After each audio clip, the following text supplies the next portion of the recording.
New Vitamin Water Zero Sugar Pineapple Passion Fruit is packed with vitamins, just like the amount of peas we packed in that sentence. It's packed like your tote bag, the one you stole from your ex, or your overpriced half a studio apartment, or extra rushed rush hour traffic. Packed like your calendar. Triple booked at 5, of course. Grab a Vitamin Water. Did we mention it's packed with vitamins?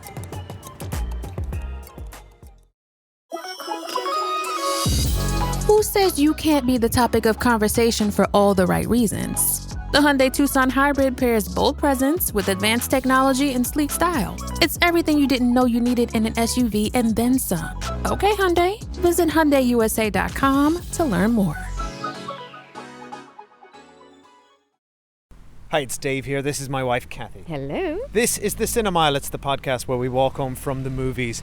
Today we are walking to a movie about walking. Finally, a movie made just for us. We've been waiting for this moment. I know. I feel like we can critique not just the movie, but their actual walking techniques. And we cannot walk below 4 miles per hour. That's right. Or we can start getting our warnings. We'll get our tickets. So, we are both huge fans of The Long Walk. I wouldn't say I'm a huge fan of I'm a huge fan. I remember you so for context, correct me if I'm wrong, I read Kathy. it when I was like 10, which is, I think, actually like it's kind of a young adult book. I was a bit young to be reading it, but it's kind of funny because I was in Inishbofin, which is an island off the west coast of Ireland, and I was in a hotel, and it was my last day, and I picked this book off. I really remember I picked this book off the bookshelf. Because where would I have had access to it otherwise, other than this weird situation? And I started reading it and I could not put it down. And my dad was like, we have to go, we're getting the ferry. And now I know what you do in hotels is you can just leave a different book and take the book you're reading home. I didn't know that at the time. And I left it there half read. And for the next 15 years of my life, every now and then I would think about this book, and I said it to Dave, there was this book that I never finished as a kid about this walk that's really long. And then, what was it called? What was the title? Really romantically, Dave went off and bought it for me and said, look, it's a book by Richard Bachman, which was Stephen King's pseudonym, and Dave bought it for me, and I couldn't believe I finally got to finish this book. So I've got a very weird relationship with this book where I'm kind of obsessed with it. So I've obviously reread it as an adult a few times. Dave bought me the Richard Bachman collection, which also has The Running Man, which is also coming out later this year with Edgar Wright. So and Stephen King published these under a pseudonym, but people started guessing it was him. But I believe he actually wrote The Long Walk before he wrote Carrie, but then it kind of took years to get published or whatever. It's a really good book to my memory. Now I haven't read it in about 10 years. It's really bleak. I don't know how it's going to work on a film, if I'm being honest. It is a funny one. I'm quite interested. Now we have watched the trailer for this. It's great. It does have that. I didn't watch the trailer. It does have that central YA, Hunger Games sort of vibe, where a group of teenagers are in a competition and there can only be one winner. And it's deadly in a dystopian future, and to the point where they've even got one of the Hunger Games directors. Oh, really? To make this. Oh, I didn't know that. So it's certainly, I think it can capture the imagination with its premise. I think where the book kind of lost me a little bit is that I don't know, I found it a little uninteresting overall. I think it's got, it's classic Stephen King thing. What a great idea. And then he just meanders. And then it's just this is just, where's this going? I am completely biased on the book because of my weird experience of waiting 15 years to finish it. So I just can't judge it critically. But like a lot of Stephen King things, incredible central premise. Yeah. But you're also following these characters, so they're walking. We need to get into the actual film, by the way. We're nearly at the cinema. You're following them as they're walking. It's very visceral. They're walking for hundreds of miles. They've got you're in the character, feeling their injuries, their blisters, their hunger, their thirst. But there's not really much happening externally in the characters. Yeah. Which is why I'm really interested to see how they turn it into a film, because I think for this to work as a film, you're going to need an incredible cast. And you're going to need cracking dialogue. Yeah, because this is there's what nothing, I'm wondering. There's nothing from memory from the book. There's nothing massively substantial happens. It's a lot about the character interactions. Just characters, yeah. And there's kind of some gory details, I seem to recall. But we should say, if you don't know what this is about, it is a dystopian future in the States. It's a competition where 50 young young males, I think they're 18 plus, they go on the long walk, which has no end in sight. Well, it in the only book, has they're one winner, teenagers, they're and younger. they all get shot if they sort of lose their warnings. In Are the they book- teenagers? Are they? Well, they're quite Yeah. young. Okay. So anyway, right, we're here. We're excited. Can't wait to see this. Yes. Yeah. See you soon. See you soon. Bye. It takes heavy sack to sign up for this contest. I'm not gonna go through the whole rule book, but it boils down to this. If you fall below the speed of 3 miles per hour, you get your ticket. Walk until there's only one of you left. Who's ready to win? Yeah, it took me a while to realize the truth of this. This is walk or die. You'll walk as long as you can. Warning! But sometimes the body won't listen. Warning! For some, your heart will stop. Warning! For others, your brain. Warning! And the blood will flow suddenly. Warning! Warning! There's one winner. Warning! And no finish line. Hi, we're back and we are about to enter the long walk. This is your first warning. Kathy, number 2. You're number 2, by the way. Am I? I'm number 1, I've Okay. decided. Yeah. So we've seen the long walk. If it's your first time here at the Cinema, we won't spoil anything about the movie until we get to Spoiler Street, which I think is 326 miles from here. yeah. So hang on. We walked through the night for this one. In the rain, in the... God, this is a... So, I feel Kathy, very- what did you think? I feel very bleak after watching it, but like the book is bleak. I think I forgot the bleakness actually in my excitement to watch the film. I found a lot of this film very affecting. I think they did a really good job of capturing what is essentially a walk for 90 minutes. Visually, I found it very cool. It's just very understated film. They changed a few bits about the book that we'll go to in spoilers because I was a bit thrown by. 100% they changed. And I'm not sure why they changed them, if I'm being honest. I don't know that it worked. There's some amazing character actors in here that I loved. My gripe is, this is a book about teenagers. This is a film about grown adult men. And I think they were just all too old. So I never really felt that, like, what I should be feeling of, like, these are just children. So you think they were aged up? I just think they were the wrong... Now, that being said, one of the actors in it is possibly one of the best actors I've ever seen in my life. Right, we'll get to him in a second. But in a general sense, they were just all way too old. Like, at one point, one of the main characters, like, there's a flashback to him and his mom singing him what they call a lullaby, what we call in Dublin's Fair City, It's where Molly the girls Malone. are so pretty. Yeah. That ain't a lullaby. Anyway, it's like a flashback scene, right, to him and his family home. Now, in this flashback scene, like, I think they're trying to represent a child. No, he's witnessing supposed to be something. a teenager. This is a fully grown man in child's pajamas. Like, it was absurd. Like, when I tell you I laughed out loud at Really? how fucking absurd that was, right? I just think the central casting was off. Like, the main guy, is it Garrity? Ray Garrity. Ray Garrity. Hey, I just- Garrity! It's not about the actor, right? The actor's fine. It's just, to me, the casting was so completely off with him that I could never get behind him. Now, his best mate... He's Philip Seymour Hoffman's son. Oh, is he? Yeah. Well, he's fine. Like, he's not bad. I just think he's terribly cast. As, like, he just so old. Like, and I just didn't buy him as the main character. Now, his best mate, what's his name? Oh Dave's my got the God, IMDb. David Johnson is one of... He's incredible. This actor, and he stole the show in Alien Romulus last year, and he's stolen the show He's here stolen again. this whole film. So the poor Cooper Hoffman, who plays the lead character, has to live in the shadow of his father, one of the greatest actors of his generation, and then has the movie stolen by his co-star This David is what I mean about the Johnson. casting, because the lead character needs to be like the most charismatic person on screen. I fall on a different side to you. I thought he did a good job, and I thought their central bromance was the thing that this works the best in this the film. film hinges But you on carry this, on, yeah. sorry. Yeah. So anyway, the casting was all a bit off. I also appreciate that I'm like one of those annoying people who loves the book, so then when they watch the film they're like, it didn't match the book, and like I hate those people, so yes, I hate myself right now. But overall, Everyone listening hates you too. I was really affected by the film. I was bawling, crying. I find the backdrop in which I'm watching it to be very alarming, because I read it in a much more innocent time in global politics. It's a bit close to the bone now, isn't it? It felt very close to the bone, and like it's truly something I could see happening in America, if I'm being honest.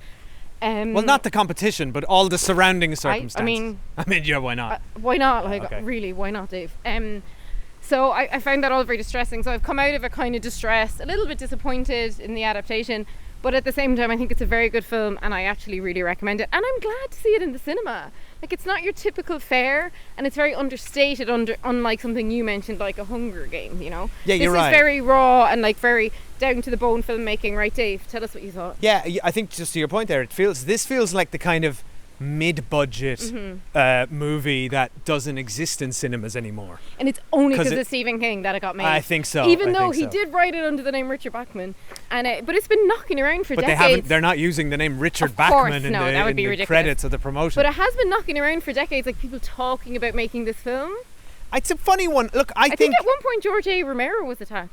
Oh yeah, is that Yeah, right? I think so. I think well because he knows all about slow walking Exactly. creatures. I think that this is the best adaptation that we could have gotten of The Long Walk, honestly. Now, but I still think The Long Walk is inherently problematic and kind of uninteresting. When you say problematic, what do you mean? Not problematic in this. It's problematic to adapt. Not that there's sort of anything problematic in the source material. Although I'm sure if you reread I'm sure if we Stephen reread it. King's writing from the 80s, it'll be full of misogyny I'm and sure sexism we would and find that, yeah. racism and all sorts. But brackets don't know. But I have very mixed feelings towards this film. When it started, and all of our cast are sat around together waiting for their walk to begin, and then they start talking to each other, I thought, oh no, Same. this is dreadful dialogue. Like, I don't believe I actually shook a in my chair. word that's coming out of any of these people's mouths. They sound like the conversation was so stilted and inorganic. It sounded like it looked and sounded to me like a bad play reading where you've got 15 amateur actors just reading off the lines that they've written, so it sounds like 15 people saying their line. Now you say your line. Did not seem like a conversation at all. I thought it was a complete mess. And by the way, I disagree with you on the casting, and I'm not calling these actors amateur because there are some fantastic actors in By this. the way, we And have the Karate Kid in here who we love. yes, Ben Wang He's is amazing. Ben Wang's great in here. The bad guy's great in this. Yeah, Charlie Plummer I is thought he his was name. brilliant, He's yeah. a little like so. A lot of these, I don't agree with you. I think he's a bad character, and it's an over-the-top performance. Yeah, but like, you're the gonna the- have the- you have yeah, to have these like archetypes. I guess in you a do, film like but this. they're very broadly drawn. When and they all. What I did like is that they're all stepped out of Stand By Me, also by Stephen Yeah, King. it does have that vibe, It's got this sort of 60s. Despite the fact it's in a sort of a futuristic dystopia, you know, there's references to a war that happened 19 years ago in the States, and the country, its economy is crippled. People are living in poverty. It's good world building. It's good. It's pretty good world building. It's pretty economical, but it seems to everything is 60s-esque. So, but you've got these very broadly drawn characters, and the ones that pulled me out were the quote unquote villain who's like doing a bad Heath Ledger Joker, if you I ask me. thought he was brilliant. And then you've another guy who's like the nerd, and he's his big glasses, and he's like, I'm writing a book, and I'm a nerd. I didn't think he was a nerd. He just had glasses on. Sorry, I don't know. speaking as someone who was currently wearing glasses. Fine, it's all a little broad for me, but my biggest problem with the movie is the dialogue, which It's terrible. if I'm to be favourable, I would say that it's written in perhaps, if I'm would- to be charitable, it's written in a way that is deliberately old-fashioned I think and maybe so. 60s-esque, and so this isn't the way contemporary It's not young men supposed would to be speak to each contemporary. other. And I think that but- I'd imagine a lot of the dialogue's actually drawn from the book. Yeah, potentially, but if that's the case, adapt it, make it sound like these conversations flow better, because it was really, I just found it really jarring and grating. However, as the movie went on and you kind of get into the rhythm of the walk and you get to know these characters, I think all that sort of melted away for me. Yeah, And honestly, it gets better and better and better as it does, the movie it goes really on. does, and I cried hard at a Same. point we'll talk about in spoilers. It finally got me in the third act. I was a puddle of tears. And there's some really good stuff in here, and I think some fine performances, but the takeaway which we have, and I'm sure all of you have who've seen it, is David Johnson needs to be the next big thing. I think he is already. He is tremendous. He stole this film out from the entire cast, and like you're talking, he's next to Philip Seymour Hoffman's son, and then the Karate Kid, who's like the best thing we saw on screen this year. He's so emotional and emotive and warm, and the message that his character has around looking for joy in small moments is a really beautiful one. And I that want to talk resonates. about that in spoilers, because I have a big issue with how this movie ends. Ooh, same. I have a huge issue with how this movie ends. Will we just go there? I think we should go there. Before we go there, though, I do want to say we've just had a crossover with our Patreon, because only a couple of days ago we put out a review of 13 going on 30 over on Patreon. Judy Greer is in The Long Walk. And in 13 going on 30. And yeah, 13 yeah. going on And 30. I thought she's got very little screen time here, but she puts in Molly some good Malone. work here. Wrong tune. She was not singing the correct tune, but I'll forgive her because she thinks it's a lullaby in this dystopian world she lives in with her 6'4" 7-year-old in his child's pajamas. Like, what was happening with all it? Like, that whole scene was bizarre. They actually should have used a different actor and just like made him be a kid. But I really like to see her. And before we go to spoilers, if you like hearing us comparing books to movie adaptations, right now on Patreon we are actually doing a John Grisham season. So as a speed reader, I'm reading the books and then we're both watching the movie. So far we've done The Firm, The Pelican Brief, we're doing The Client next, and then after that we're doing The Runaway Jury. Yeah. So loads going on Patreon. Patreon.com/The Cinema. It'll cost you the price of a cup of coffee a month, or you can get a free trial for 7 days and get access to, I think, 70 retro movies instantly. You can browse through them, pick whatever you want. We're doing regular TV spoiler specials. Going to do something on Alien Earth's finale next week.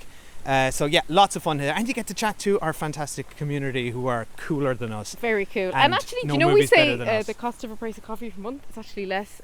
It's less than a cup of coffee these days. There's a coffee crisis at the moment, yeah, so yeah. But our prices have stayed the same. If you're signing up for it, do not do it in the Apple Store. Sign up for it on your desktop browser. Right, we're going to take a quick break and we'll be back with spoilers for The Long Walk.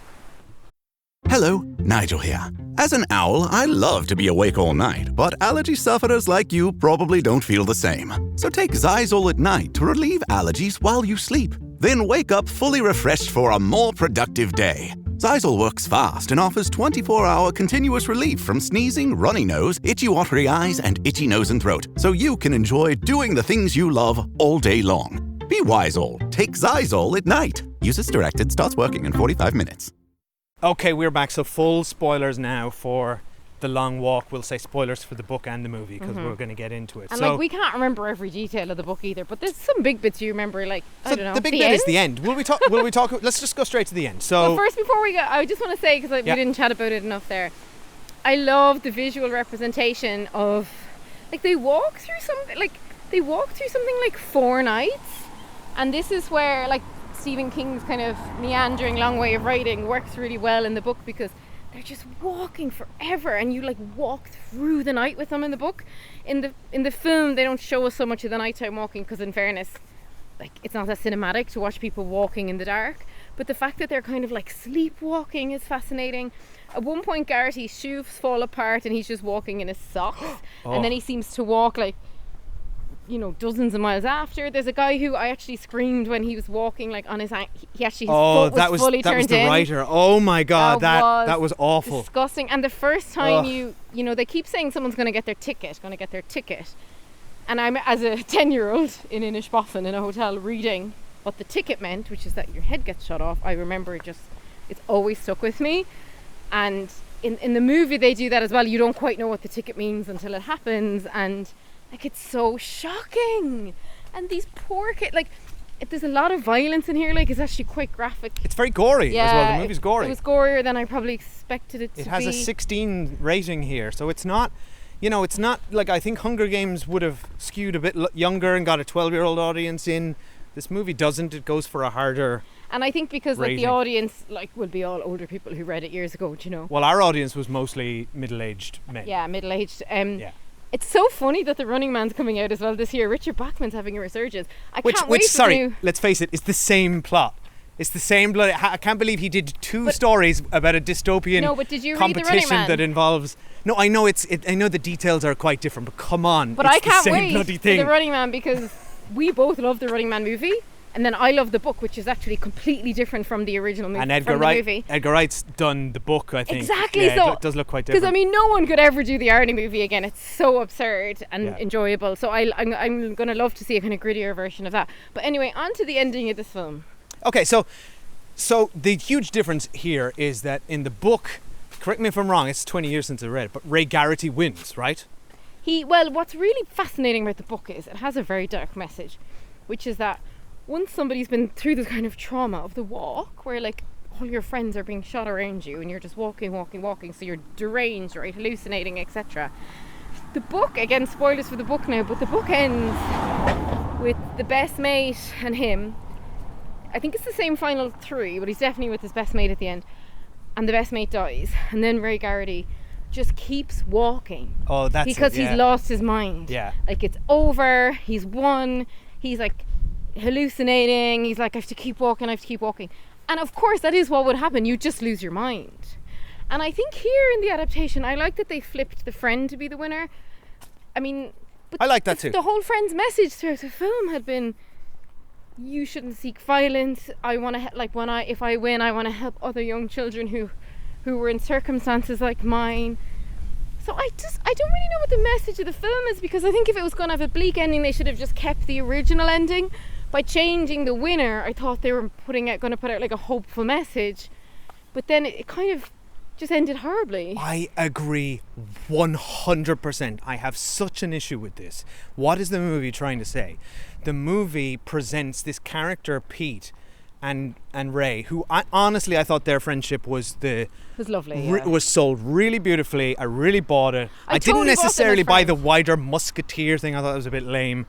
Although the bit liked that I it. cried at actually was when Art died, Baker, the guy who was gosh. having the brain hemorrhage. It was When so they're holding him awful. up Yeah. and they're telling him what a good job he did, the camaraderie of And that, he says, just the promise me you won't turn around and look at me. Yeah, and then I he says, got- give this, and you get the sense he's been raised by his grandparents, because he started saying, my granddad used to put ice on my Oh, nose. stop. And they said, we're going to put ice on your nose. I was bawling. So- I thought so that was, they upsetting. nailed that. Yeah, I think and that's where the Ray Garrity character was really good, when he was like in a group scene, but whenever he was like supposedly the leading man, it just fell apart for me instantly.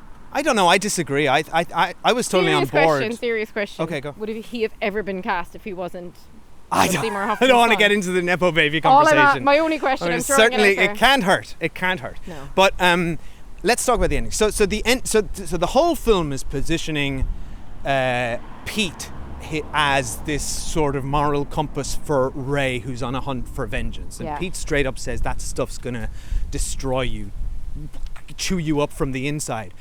And then Ray makes the ultimate sacrifice with a line that I really liked, where he says, you know, you can see it, Pete. Yeah. I can't see it. You need to be the winner. Which to me, I read It's as like, beautiful. he's able to, he's got optimism and hope for society. And he he specifically needs said to he become wants to help like other kids. exactly. In his And he situation. has been, as he says, been through the worst trauma, and he has not succumbed to cynicism or vengeance or violence, despite all of his circumstances. And so Ray is telling him, it's you, Pete. You are who we need. Yeah. You're the beacon of hope Yeah. in this dystopian society we live in. And he's the star of the film, so that all made sense to me as that was happening. And then what happens is Pete fulfills the vengeance wish and takes the gun. That's so cynical. That's so I just cynical. Don't I get don't at like all. it. And then they should have just finished on the original ending. It's which so- is actually more interesting, that the original ending of someone just walking off deranged. Which they do. is better. They do the bit where he continues walking, and I think that's good. But don't have him pick up the gun and do the violence, particularly, and I don't want to get into politics, and I'm not going to, but we are right now, political violence has existed in our society for centuries and generations, and even the Irish Republic was created off the back of much political violence and strife. So it's in our history, but America, this is set in America, it's a very American film. They deliberately play God Bless America or whatever at the very end with the celebrations. It's like this pure Americana, this film. and you cannot like separate it from modern events. I know this would have been a few years in development as the source material, but it's impossible not to hold it up as a mirror to what's happening today. And we are in a very politically charged climate over there, where political violence is being enacted on both sides of the coin, and I just don't like that this message exists in this media when you had an opportunity to present a more optimistic perspective, which or I stick think to the is source needed. material. But this about change. Why have you built him up throughout the entire film as our like beacon of morality? And why build him up to all that? Like, yes, the general's a bad guy and I want to see him gone, but like I Mark don't want to Hamill see him executed. chewing up the scenery non-stop. Fantastic. Who was the Mark director? Hamill. Oh, are you kidding me? Yeah. Because he was so covered. Like you couldn't see him. Like he had the sunglasses and the hat. He is literally chewing. So the whole time I was like, this is like a Jack Nicholson impression. Who's the actor? And then I forgot because he's in it so little. Okay, I would never in a million years have guessed that was Mark Hamill. I didn't even spot it in the credits. But yeah, I think we can both agree we didn't like the ending. It's very deflating to But leave the cinema. I guess the movie's saying Pete is so profoundly affected and his mind's broken by his friend being killed that he wants to enact this his one wish and his there's sort of a message of fulfilling your friend's wish. And earlier on, though, he had said maybe his wish I had don't been know. that like two friends could finish the walk together. I know, Which would have it's also tragic. been a lovely wish, and maybe the film's message is that like extremism and violence only begets more extremism and violence, which Perhaps. is true. I But just is that think, a look, useful message for us? I think the movie has said what it wants to say. It is. They made the choices. I just thought it rubbed me up the wrong way. I left the cinema feeling deflated. I guess that's the point. I just think it had an opportunity to continue the through line of this character Pete, who we've been witnessing throughout as this, really obsessed inspiring, moralistic Yeah. person. When they're literally carrying each other and trying to get. I think that despite the clunky dialogue, and it is clunky often. The dialogue got better as it went on, though, because it's almost like we were watching them on a real walk, and they were like warming up as the film went on. Yeah, it really worked. It I'd got love to see, under my skin. I'd love to see some behind the scenes on the filming of it, because basically the actors are just walking all day. Like, they mustn't have spent that long filming it. It must have been a quick enough, because I was thinking if they were walking that much for all their scenes and all the setups and everything, But imagine all the takes. The actors would start losing weight. Like, from a continuity perspective, Yeah. it would be really hard to keep everyone like looking the same. God, like the thought of walking. Maybe they're that loading much, them up with donuts between takes Like to when offset the exercise. when people have to like stop to like go to the toilet and stuff, like when you actually think through the logistics of there's some walking that much, there's some mad stuff in this there's movie. some mad stuff, and I think they did all that so well. That poor Anyway, guy that gets the shits. it's awful. Right, let us know what you thought of The Long Walk, and the book, the movie, the adaptation, any of it. We'd love to hear. Come over to @theCinemile on Instagram. Come over to thecinemile@gmail.com, or of course, as we said, try a 7-day free trial on Patreon. You don't have to hang around if you don't like it, but we'd love to see you over there. And thanks for listening. Bye. Bye.